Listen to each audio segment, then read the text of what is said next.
Hi உறவுகளே, எல்லோரும் எப்படி இருக்கீங்க? நல்லா இருப்பீங்க நம்புகிறேன். எப்படா இவன் விழுந்து போவான், எப்படா இவன் இவன் கதை முடியும், எப்படா இவன் விழுந்து போவா, எப்படா இவளை முடிச்சு விட்டு அனுப்புவாங்க அப்படின்னு சொல்லிட்டு நம்ம விழுவதை பார்க்குறதுக்கு ஆவலாக இருக்கும். எவ்வளோ பேர் ஆவலாக இருப்பாங்க இல்லையா?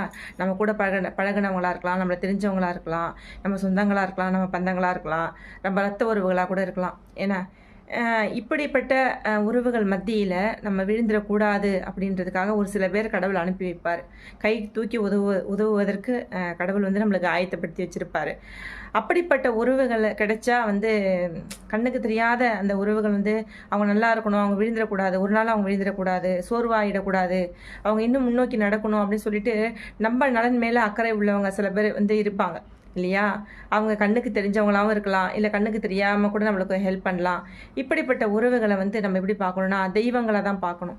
எப்பயுமே உங்கள் கடவுள் வழிபாட்டில் எப்பயுமே வேண்டிக்கோங்க, எனக்கு கண்ணுக்கு தெரிஞ்ச எதிரிகளை விட கண்ணுக்கு தெரியாமல் எனக்கு உங்கள் ரூபத்தில் உதவி பண்ணிகிட்ருக்கிற அத்தனை உறவுகளுடைய நலனையும் நான் எதிர்பார்க்குறேன். கடவுளே அவங்க நல்லா இருக்கணும் அப்படின்னு சொல்லிட்டு அவங்களுக்காகவும் ஒரு சில வேண்டுதல்கள் கடவுள் மத்தியில் வைங்க. கண்டிப்பாக நம்ம அடுத்தடுத்து கட்டத்துக்கு கடவுள் எடுத்துகிட்டு போவார். இந்த மாதிரி மனுஷங்க மூலமாக கடவுள் நேரில் உதவி பண்ண மாட்டாருங்க. ஒரு சில மனிதர்கள் மூலமாக தான் நமக்கு ஹெல்ப் பண்ணுவார். அந்த மனுஷங்க தான் நம்மளுக்கு கடவுள் இல்லையா? அவங்க எப்படி சொல்கிறது, அவங்கள கடவுளாக தான் நம்ம பார்க்கணும், கடவுளாக தான் நினைக்கணும். எப்பயுமே அவங்க நலன் மேலே எப்பயுமே கண்ணும் கருத்துமாக இருங்க.